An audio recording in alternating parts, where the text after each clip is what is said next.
So we'll begin with the doubts related to the topic, the exercise moment. If you have any doubt or a question, you can let me know, so I'll explain that. First, question number one, any doubt? I'll state the answer for MCQs, but if you have doubt, I will give an explanation for that as well. So for question number one, the correct answer for this one is C. If you need explanation, I'll explain as well. Otherwise, I'll move on to the next question. So for question one, the correct answer is C. Question two, the correct answer for question two is B. If you need explanation, just let me know. I'll explain the question.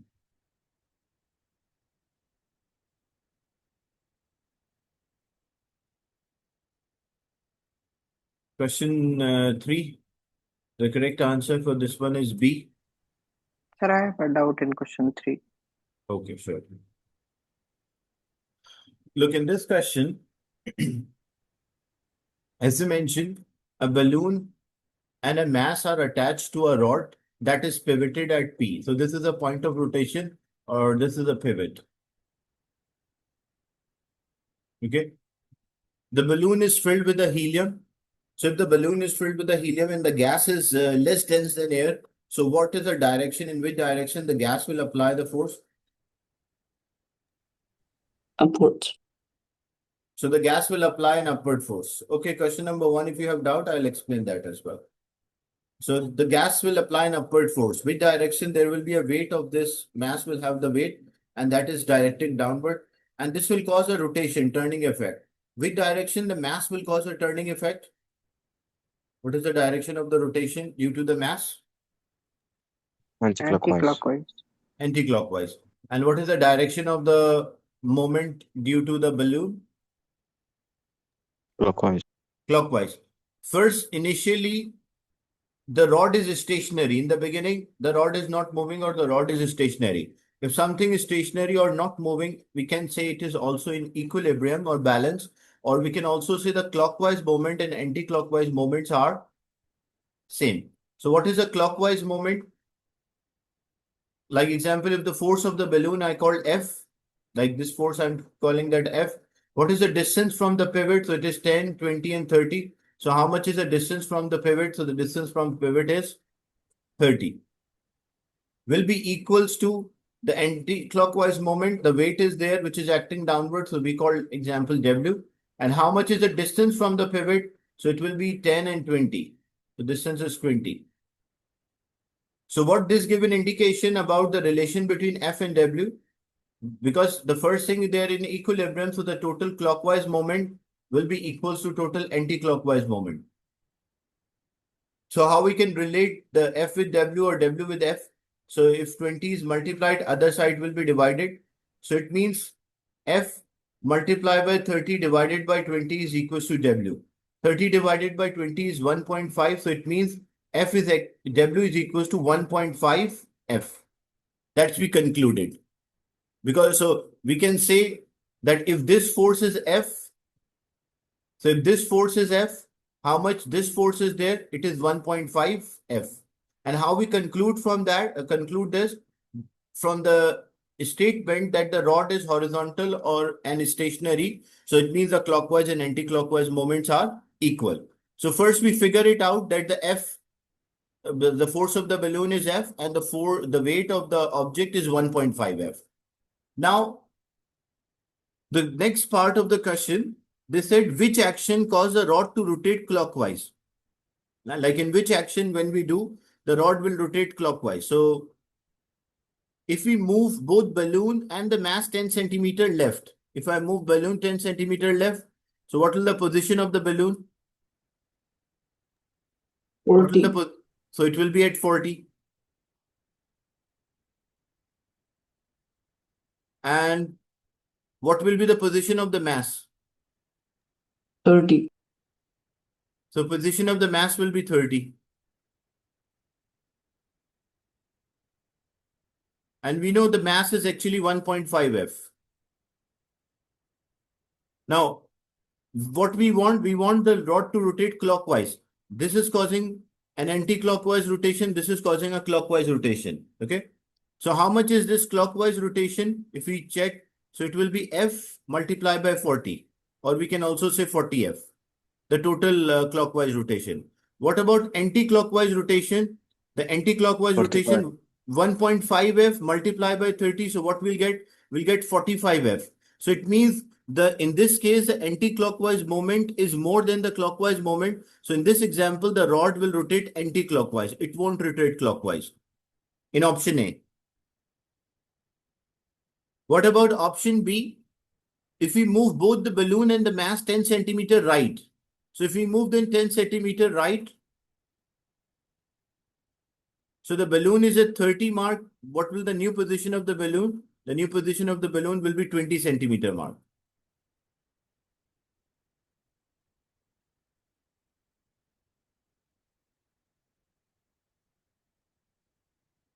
The same way, when we check, the mass is there, move 10 centimeter towards the right. If we move 10 centimeter towards right, what will the new position of the mass? The new position of the mass will be here. Because it is 20 centimeter originally, but now we move 10 centimeter towards right. So if we move 10 centimeter towards right, the new position of the mass will be at 10. And how much is the mass? The mass is 1.5 F, and this is equals to F. So when we check the rotations here, so it will be F multiplied by 20. When F is multiplied by 20, this is 20F. 20F is a total clockwise rotation. What about anti-clockwise rotation? The 1.5 is a force, and the distance from the pivot is 10. So when we multiply 1.5, so we got 15F. So which moment is more? The clockwise moment is more. It means this will cause a clockwise rotation, or it will rotate clockwise. So for question number 4, the correct answer for this one is D. If you any question, if you need explanation, just let me know, so I'll explain that. Teacher, I need explanation. Basically, what I was wondering is, how would a wider one be more like? Oh, which it says which will make it more stable. Okay. I thought I was making which will make it least stable. I didn't read the question properly. Yeah, the large surface area and the lower center of the mass or gravity will increase the stability. Question number 5 also, it's from the Hooke's law. D is the right answer. We did that last week. Question number 6. When the beam is balanced, so when the beam is balanced, the objects, the total, and it's also from the same distance, like block X and Y are placed on the beam balances on the pivot at its center. So if the beam is balances at the center, this distance and this distance is also same. So if the distances are same, the weight of the objects are also same. But what if this was a question in exam and the positions of X and Y were not same? Let's say the X was closer to the pivot. Then what you will conclude? Which will be heavier, X or Y? Which object is heavy in Y. that case? Y or X? Sir, My question is, which object, in this case, which object is heavy? Is it X or Y? Y. The correct answer is X. X should be heavy. Why? Because X will have more weight. Example, if I take X has a weight of 30 Newton and its distance is, let's say, 1. So the turning effect will be 30 multiplied by 1, so 30 Newton meter. And Y is lighter. Let's say the Y has a weight of 10 Newton, but its distance from the pivot is more. So 10 multiplied by 3, that will make 30. So when two objects have different weights, the heavy objects are always placed closer to the pivot and the lighter objects are placed away from the pivot. So remember this, heavy object, to balance the two objects which are having different weights, the heavy objects must be placed closer to the pivot and the lighter objects should be placed away, because lighter objects have less weight, so the distance should be more. The heavy objects have more weight, so the distance should be less. So we got the same turning effect for them. So the answer for, in this case, the answer is B. Why answer is B for this? Because according to the original question, the two objects are placed at the same distance. When objects are placed at the same distance, it means they have the same masses, or if they have the same mass, they will also have the same weights as well. Because like if I say this object has a mass of 2 kilogram and they're same distance from the pivot, so this also has a mass of 2 kilogram. And what about the weight? 2 multiplied by 9.8. So we got 19.6 Newton is a weight for this, and 19.6 Newton is a weight for the other. So they have the same masses and same weight. Question 7.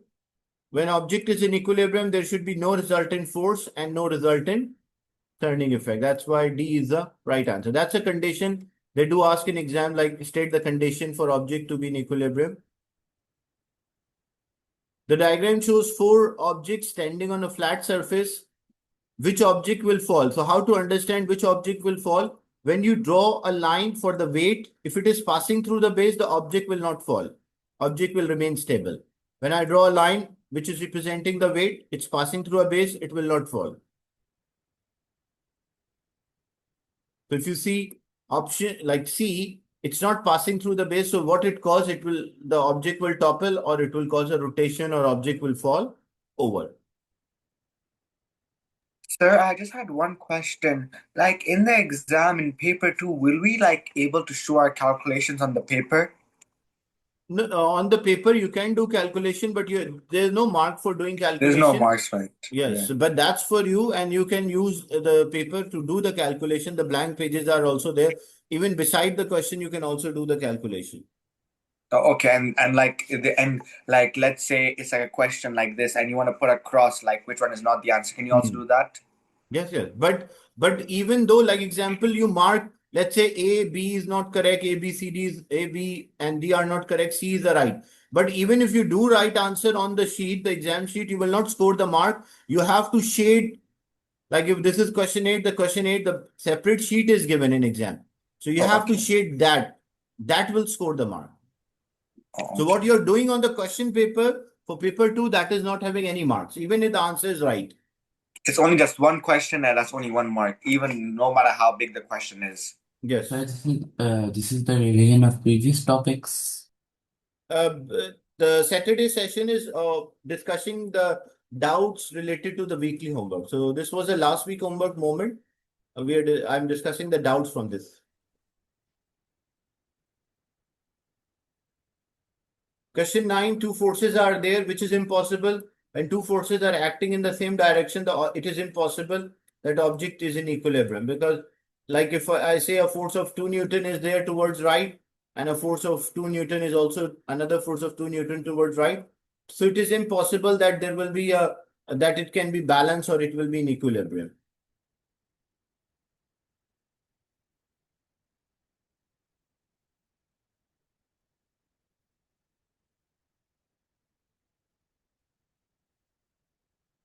The diagram shows the 4 models are there.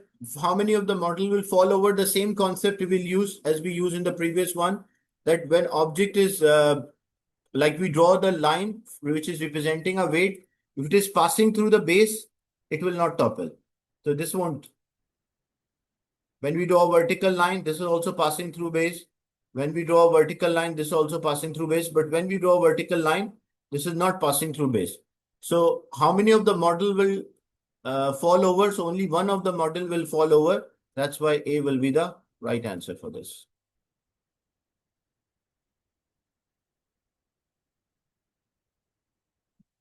Question 1 we discussed, and the explanation I discussed question 1 and 2. Question 3. Any doubt? Anyone having a doubt or a question in question 3? Teacher, I just want to confirm 3A is going to be the pivot, right? State in terms of the P, the moment of force about B.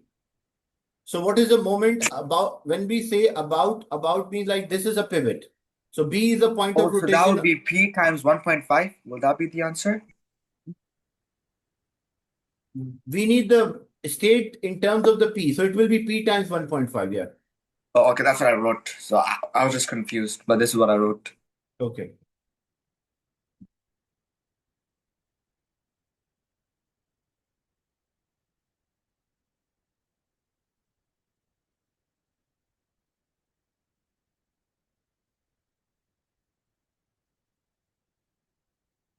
For MCQs, I told the answer. Structure questions, once your exercise mark, I will share the answer key. So if you write 1.5 P or you can write P into 1.5, both are correct. Question 3B, any doubts? Question 4. I think we did question 4. Question 5, any doubts? Sir, I just want to confirm my answer for question number 4. There's one question I just want to confirm. It said that write a conclusion. So I wrote elephant can't tip the car. Is that correct for conclusion? And yeah, that's right. And the reasoning that the moment caused by the elephant is less than the moment due to the weight Yeah, I of the showed car. that also. I wrote Okay. moment of elephant is 19,800 Newton meter and moment of car is 23,750 Newton meters. So You're that's right. what I wrote. Okay. Question 5, part A and B, any doubts?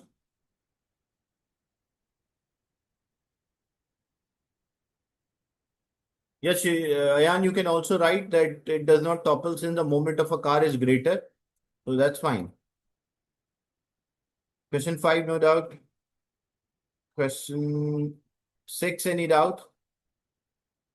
Question 6. For the past exercises, like the weekly homeworks which we completed, I will share the answer key as well, especially for the structure question. So you can also have an understanding how the question is solved. Sir, Yes, can you explain question 6 a little bit? Please. sure. I'll explain full question. It's not an issue. Like if you have doubt, just let me know. So question 6 in figure 2.1 shows a uniform rectangular slab of a concrete ABCD standing upright. The slab has a height of 0.6 and width of 0.3 and the mass of the slab is 18 kilogram. A force of a 40 Newton acts horizontally to the left of B, as you can see in the question. On a figure, draw and label an arrow to show the weight. So first thing, whenever they use the term uniform, the term uniform means the weight is acting at the center. So where the weight will act, because if this total distance is 0.3, so the half of this will be the position where the weight will act. So when you draw an arrow, like if you draw an arrow like this, you will lose the mark. If you draw an arrow like this, you will also lose the mark. It should be at the center at a point half of the original one.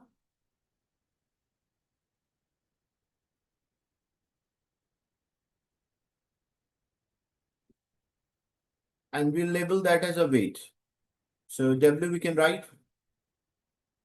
Mister, but there's already an arrow drawn over here, isn't it? No. On a figure, draw and label an arrow to show the weight. W. Oh, okay. This arrow is actually representing the force which we applied. And this arrow, the two direction arrow is representing a distance, the height actually. The next part, they ask us the moment of a 40 Newton force about point D. When they use the term about, that point is representing a pivot. So what is a pivot? This point is representing a pivot or a point of rotation. So how I'll get the moment of the 40 Newton? I have the force and we always use a perpendicular distance. So what is the perpendicular distance? 0.6. 0.6. So how much is this moment? So it will be 40 times 0.6. When 40 is multiplied by 0.6, so what will the answer? 24. So this will be 24 Newton meter. And what is the direction of the moment? Like as I mentioned, if you hold your pencil to understand the direction, like you hold your pencil and same like an object and you apply a force. So which direction this causes a rotation? So this will cause an anti-clockwise rotation. So this is 24 Newton meter anti-clockwise. Then the second part, calculate the moment of a W about point D. So how we can calculate the moment or the turning effect? So to get the turning effect, we need the weight because the force, the weight is the force, mass is not the force. Yes, Abdul Mois. Sir, after the class, if you could send me like the momentum exercise because I don't like I can't access it. So if you could send me after class, that would be great. Okay. Okay. No, it is not compulsory to write the direction. If you only write 24 Newton meter, If you write only 24 Newton meter, that's also fine. Now, what about the moment due to a weight? See, how much is the weight of this object? The mass is 18. So what about the weight? Weight is the mass times the gravity. So 18 times 9.8. First, what is the result of 18 times 9.8? 170.4 So Newton. 170.4 is a weight. So this is 170.4. And about D, so this is a point D. So we always take a distance from the point of rotation of pivot. So this is a distance. How much is this distance? If total length was 0.3, how much is this length? So this will be half of 0.3, which is 0.15. 5. So the moment due to the weight is how much? So 170.4 is a force and the distance from the pivot is 0.15. What is the answer? 170.4 times 0.15? 26.46. 26.46 Newton.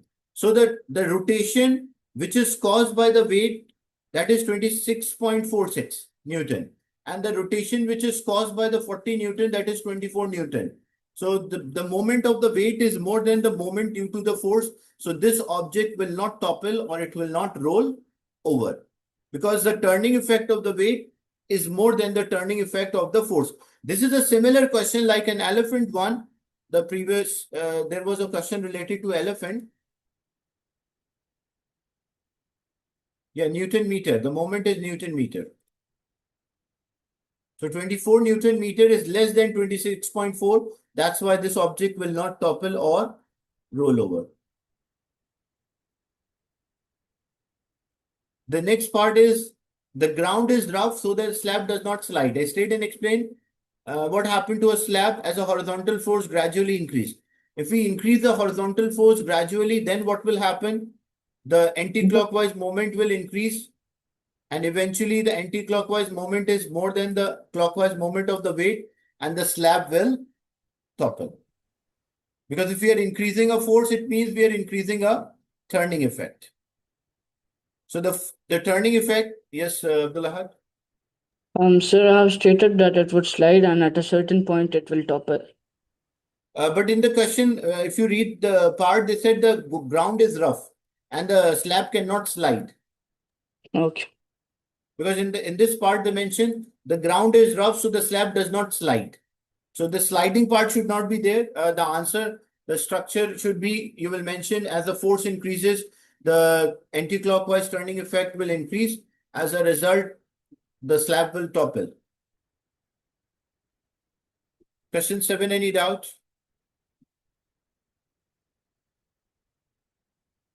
Question 7. No, sir. Question 8, any doubt? Question 8. No, sir. Question 9. Any doubt in question 9?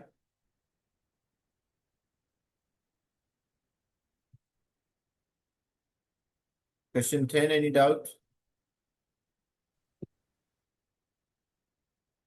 So I have a doubt in part this one, part 2 and 3 for Okay, question so B. question 10, part B. Okay. Look, in this one, we have figure 3.1 shows a boat that has been lifted out of the river. The boat is suspended by 2 ropes. So 2 ropes are holding the boat. The weight of the boat is acting at the center, which is 24 kilonewton, and the tension in the ropes are T1 and T2. Determine the moment, the turning effect of the weight about, whenever they use the term about a point, that is representing a pivot. So this is the pivot for us. Now, what is the moment of the weight? The weight is 24 kilonewton. So if I don't convert that into like if I don't convert kilonewton into Newton, then the final answer will be kilonewton meter. Like this is 24 kilonewton multiplied by distance from the pivot. So distance from the pivot is 0.4. So 24 multiplied by 0.4, what is the answer? 24 times 0.4. What's the answer for this? Teacher, 24 times by 0.4. Yeah. Teacher, that is 9.6. So this will be 9.6 kilonewton meter. That is, and which direction this will cause a rotation? You can convert the kilonewton into Newton as well, 9.6 kilonewton. A meter will be there because the distance is meter, and we took a distance from the pivot, so that was 0.4. So 9.6.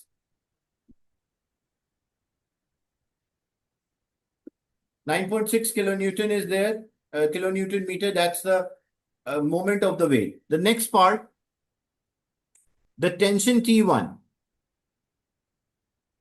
How to get this tension? So we will use the concept the clockwise and anti-clockwise because it is balanced. So the clockwise and anti-clockwise turning effects are same. So this is tension T1.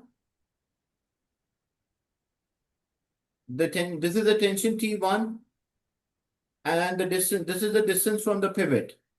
And which direction it will cause a rotation? So this will cause a rotation in a clockwise direction. And which direction this cause a rotation? It will cause a rotation in anti-clockwise. When object is balanced, equilibrium, the clockwise and anti-clockwise rotations are same. So I can say T1, like this force T1, distance from the pivot, because P is a point of rotation. So how much is the distance? 1.2 plus 0.4. So that is equals to 1.6, the distance from pivot. And the turning effect of this one, that was 24 times 0.4, because 24 kilonewton times 0.4. When we simplify, so T1 is equals to 24 times 0.4 divided by 1.6. What's the answer here for T1? 8,000 Newton. Or 8 kilonewton, I can say, because 8,000 Newton. Because this is, I did not convert the kilonewton into Newton. So I'll get 8 kilonewton. Because I did not convert the unit. I used 24. I did not convert 24 into into Newton. That's why I'll get the value for T1 as 8 kilonewton. Or you can also say 8,000 Newton. Is it clear? How we got tension T1? By considering the clockwise and anti-clockwise moments are balanced. Yes, sir. And then the last part, we need tension T2. So we already know T1 and we already know the downward force. If you see the total downward force, now we are not considering a moment, we are considering the forces. If you consider the forces, you don't bother about the moment. So this 24 kilonewton was acting downward. When you calculate T1, it was 8 kilonewton. So how much is T2? This is T2. Because the object is in equilibrium, so the total upward force will be equal to total downward force. What is the answer for T1, Anas? Then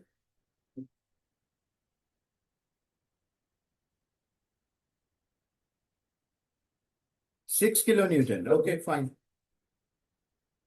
No, because I will see as well, because 24,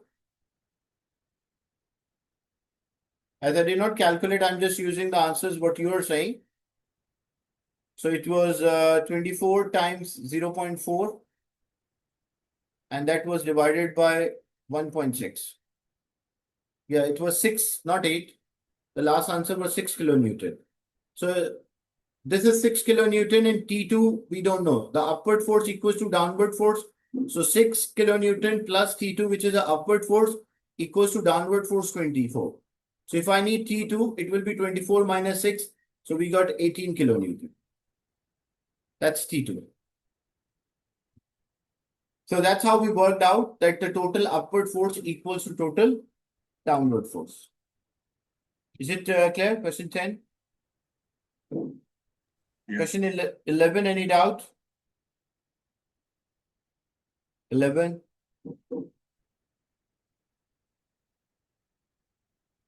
Question 12, any doubt? That's the last one. Any doubt in question 12?